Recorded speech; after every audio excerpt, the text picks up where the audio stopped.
Mislim da je to prvi kontakt s loptom. Prvi kontakt, je li to neki, da kažem, moment iz bajke, ne znam kako bi to drugačije opisao. Pa eto, može se tako reći, zaista sam presrećan što se tiče moje partije, prije svega partije, onda i gola.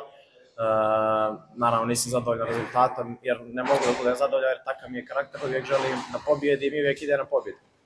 Kad smo primili taj drugi gol, iskreno, baš sam bio tužan u tom trenutku, ali pokušao sam da podignem ekipu nekako, iako sam među mlađima da probam da postignemo taj gol, na kraju nismo uspjeli i ostaje velika žal, ali zaista jedna velika čast debitovati u svom gradu i postići gol na debitantskom nastupu i nadam se da ću dobijati što više prilike od sada.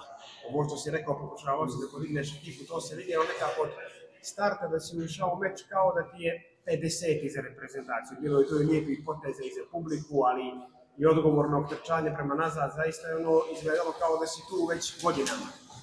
Pa jeste, kao što sam rekao jučer na preskonferenciji, spremao se dugo za ovaj trenutak, trebao sam debitovati još prije godinu dana i zaista sam dao sve od sebe i nekako prije utakmice, ne mogu reći da sam osjećao tremu ili pozitivnu tremu, nekako sam s osmijehom dočekao svoj debi i toliko sam uživao dok sam igrao što se, nadam se, mogli vidjeti.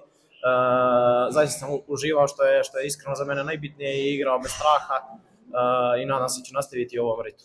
Posvećuješ li ovaj gol cijelom Nikšiću ili ima neka posebna poruka?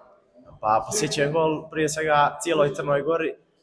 Zahvalio bih se na neizmjernoj podršci i dok sam u Italiji, dok sam ovdje u Crnoj Gori.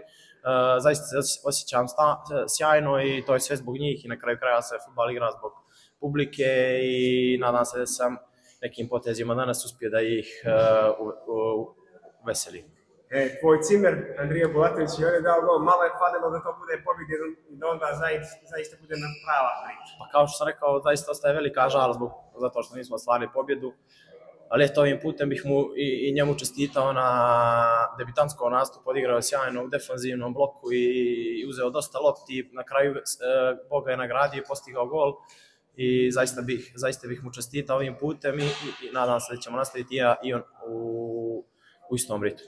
Kad kažeš ritam odmora nema, već preksutra treningu Juve i onda avioni pravac Sjedinjene Američke Države i šansa da se opet krene od nule. Svi igrači Juventusa, čini mi se da to svjetskom klubskom prvenstvu kreće od nule.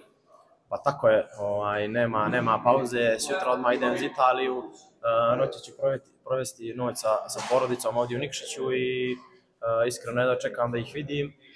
Što se tiče svjetskog klubskog prvenstva, također to jedva čekam jer se nadam da ću dobiti priliku nešto veću nego što sam dobijao u prošlosti i nadam se da ću iskoristiti na maksimalni način kao što sam i to ovdje uradio. Tako da ostaje da vidimo kako će biti tamo u Americi i ja ću dati sve od sebe kao i uvijek, vjerujem u svoje mogućnosti i znam šta mogu i koliko mogu.